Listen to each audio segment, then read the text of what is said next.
We're talking to Jared Bendis. He was recently at the Consumer Electronics Show, now called CES in Las Vegas, big rollout of the tech industry. One thing I watched this video of this machine that makes candy.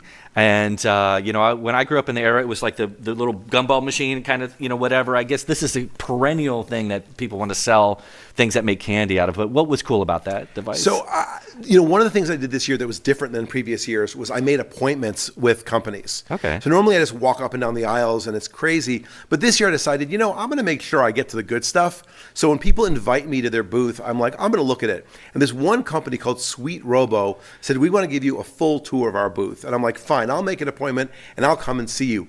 And they had 7 candy robots. And I came to see the popcorn robot, but they didn't bring it. I'm upset about that. I'd be interested. I wanted the popcorn robot. But these aren't robots for your home, by the way. They're kiosks. They're things that you see in the mall. Some of them still already exist in the mall.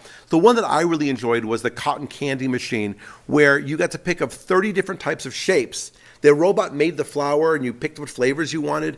And some of it was meant to be spectacle. Some of it was meant to be like they could make it faster, but they want the kids to enjoy it. Yeah. And the margins are amazing because you're just paying a little bit of sugar and they're selling these things for like $7 and the machines aren't that expensive. So those were not for home. They were just really saying, how do we keep people entertained in the real world? But I think that's something that we could expect to see at some point. Yeah, and actually, I think when I was in Saudi Arabia last year in the spring, I saw that cotton candy robot.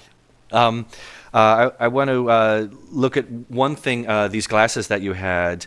The eSight glasses, they're fancy glasses that are aimed to assist people who have various vision challenges. And watching the video, it seemed like you were impressed by this gadget. Yeah, I love medical tech. I love health tech. I love anything that's accessibility tech. Mm-hmm. Anything that can make your life better through technology is a good thing. And I see a lot of people who are doing especially people who are vision impairments. And I've got relatives with vision impairments. And this one was really interesting because it wasn't designed at a specific visual impairment. When you put these glasses on, it had cameras in it, and you put them on, and it was a pass-through, big screen TV, the real world.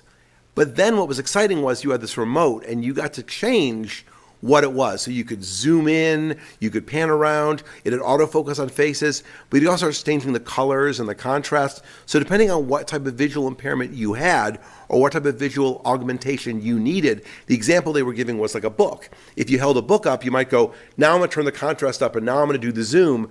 And so this idea was, we were joking it was the Swiss Army of headsets because it wasn't aimed at one visual impairment, it was aimed at a suite of visual impairments. And what kind of company was it? Was it a company focused on medical gear? 100%. That was okay. That was it what they were like doing. A gaming company. No, that had a side you're not seeing a lot of people who are. What's funny thing about the good companies is you focus on their business plans. You always look at companies. You ask them, how long have you been around? Who is your target audience? Are you business to business or business to consumer? A lot of times we see things that aren't really meant for. I always joke there are things that you'll touch but you'll never own. And so when I talk to these companies and you find out that no, we're in the medical field, which means we're trying to sell to hospitals or we're trying to make sure that this is covered by insurance. And that's different than a gaming company who's going to be like, no, we're trying to hit it everybody. Very different media, very different marketing plans, and very different business models. And it's nice to see when people understand who their target is.